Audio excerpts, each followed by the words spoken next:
Bonjour à tous et à toutes. C'est avec une immense joie que je vous retrouve à nouveau pour le bulletin d'information en ligne de Côte d'Ivoire.news. Un riche condensé des faits qui ont marqué l'actualité ivoirienne de la semaine. Sans plus tarder, je vous propose une vue d'ensemble des chapitres qui seront abordés au cours de cette édition. Réduction des effectifs de l'ONU en Côte d'Ivoire. Vague de licenciement à la Petrosi. CHAN 2016, victoire des éléphants face au Maroc. Une délégation de la CAF en Côte d'Ivoire. Arrestation du président de la Fédération de triathlon. Bientôt un nouveau rival à Western Union et MoneyGram au pays. Manu Dibango à Abidjan pour le Massa 2016.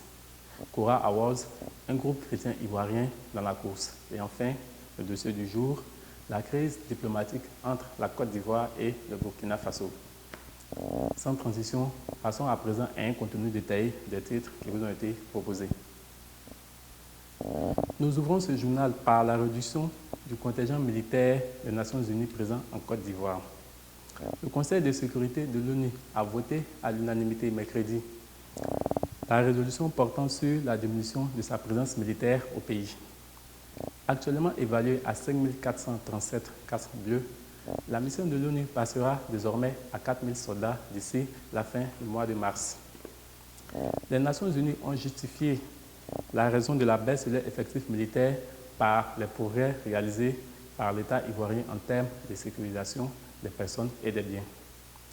Cette initiative va également dans le sens de la vision du chef de l'État qui se prononçait en faveur d'un retrait des forces onusiennes d'ici 2018. Nous poursuivons l'actualité pour parler à présent de la crise de licenciement qui provoque des tensions entre la direction de la Petrosi et ses employés. Depuis le début de l'année, la Société nationale d'opération pétrolière de la Côte d'Ivoire est confrontée à une crise suite au plan de restructuration économique mis en place par la nouvelle direction. Pour mettre un terme à l'hémorragie économique qui secoue la société depuis quelques années, Diaby Ibrahima, l'actuel directeur, a mis en place une réforme économique visant à remettre la Petrosi sur les rails. Près d'une cinquantaine d'agents et de hauts cadres ont ainsi été licenciés, au grand mépris du personnel qui désapprouve la solution proposée par le directeur. La société observe actuellement un ralentissement partiel de ses activités dans un climat de confusion totale. Sport à présent. L'espoir d'une qualification au prochain tour de la CHAN se profile pour les éléphants. Dans le cadre de son deuxième match pour les phases de poule, la Côte d'Ivoire était opposée mercredi au Maroc, une rencontre décisive pour les deux nations. Au terme des 90 minutes, la sélection nationale est rentrée dans les vestiaires avec les 3 points de la victoire après avoir battu le Maroc par le score d'1 but à 0. Le Rwanda a quant à lui confirmé sa belle performance du samedi en battant le Gabon 2 buts à 1. En théorie, un match nul suffirait aux éléphants pour conserver la seconde place de ce classement. Mais le Gabon et le Maroc n'ont pas encore dit leur dernier mot dans cette compétition. Il faudra donc être vigilant du côté des éléphants. Une délégation de la CAF est présente en Côte d'Ivoire depuis le lundi 18 janvier, précisément dans la ville de Bouaké. Cette visite de la Confédération africaine de football s'inscrit dans le cadre d'une mission d'inspection des infrastructures sportives du pays. La délégation de la CAF tâchera d'évaluer l'état du stade de Bouaké par rapport aux normes fixées par la Confédération. Pour rappel, le stade de Bouaké avait été écarté en décembre de la liste officielle des stades capables d'accueillir les rencontres officielles de football. Cette mission d'évaluation permettra ainsi de déterminer si oui ou non le stade emblématique de Bouaké est en mesure d'offrir des rencontres sportives. Toujours en sport, mais cette fois-ci pour aborder un fait insolite, à savoir l'arrestation du président de la Fédération ivoirienne de triathlon, en pleine cérémonie de présentation de vœux au ministre des Sports, François Amicha. Les représentants des différentes disciplines sportives étaient invités par le ministre des Sports pour prendre part le lundi dernier à la traditionnelle cérémonie d'adresse de vœux à leur ministère de tutelle. L'événement suit tranquillement son cours jusqu'à ce que des agents de police font irruption sur le lieu pour mettre la main sur Eli Adaye qui assure l'intérim de la discipline sportive. Il est accusé par le président déchu de la Fédération, Sissoko Jacques, de détournement de fonds d'une valeur de 6 millions de francs CFA.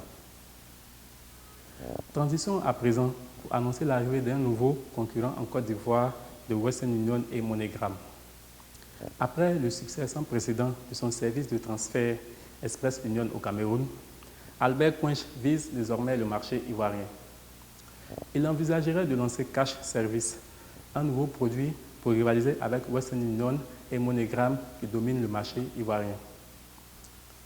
Les Ivoiriens devront donc se préparer à l'arrivée imminente d'un nouveau service de transfert en plus de ceux déjà existants. Manu Dibango en Côte d'Ivoire à l'occasion de la cérémonie d'ouverture du Massa 2016 dans la capitale économique. La légende de la musique camerounaise était attendue ce jeudi à Abidjan à l'occasion d'un concert pour le marché des arts et du spectacle africain. Cet événement culturel, qui en est à sa 9e édition, se déroulera du 5 au 12 mars 2016.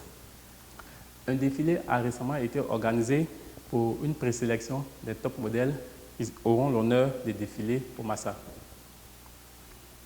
Kora Awards 2016.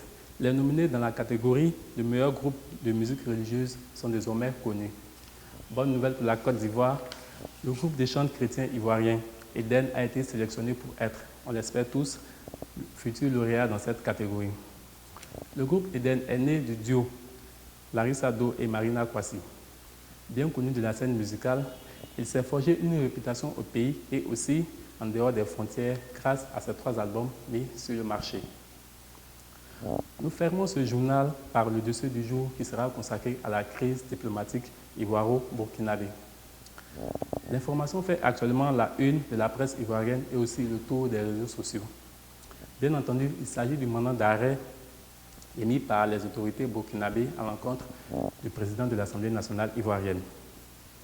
La représentation d'Interpol au pays des hommes intègres a saisi le bureau ivoirien d'Interpol pour faire valoir la volonté de la justice burkinabé de traduire devant ses instances Guillaume Soro dans le cadre de l'enquête sur le coup d'État manqué du 17 septembre dernier.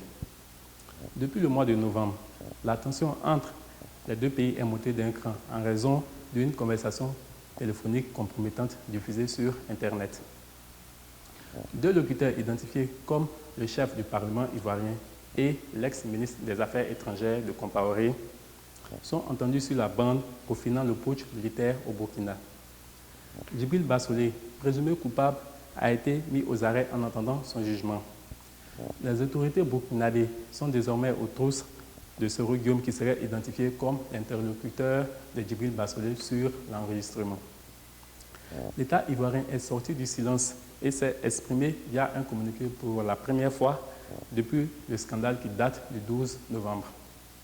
La présidence a déploré la tournure que prennent les événements et aussi invité par la même occasion le pays frère qu'est la Haute-Volta à résoudre par des voies pacifiques les tensions naissantes. Les relations qui lient les 2 pays vont au-delà du simple cadre du partenariat économique. Un véritable lien de fraternité s'est créé au fil des décennies.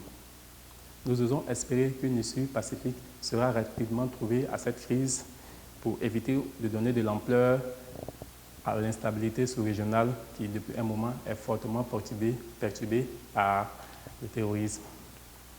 Ceci marque la fin de cette édition. Je vous donne rendez-vous la semaine prochaine pour un autre numéro.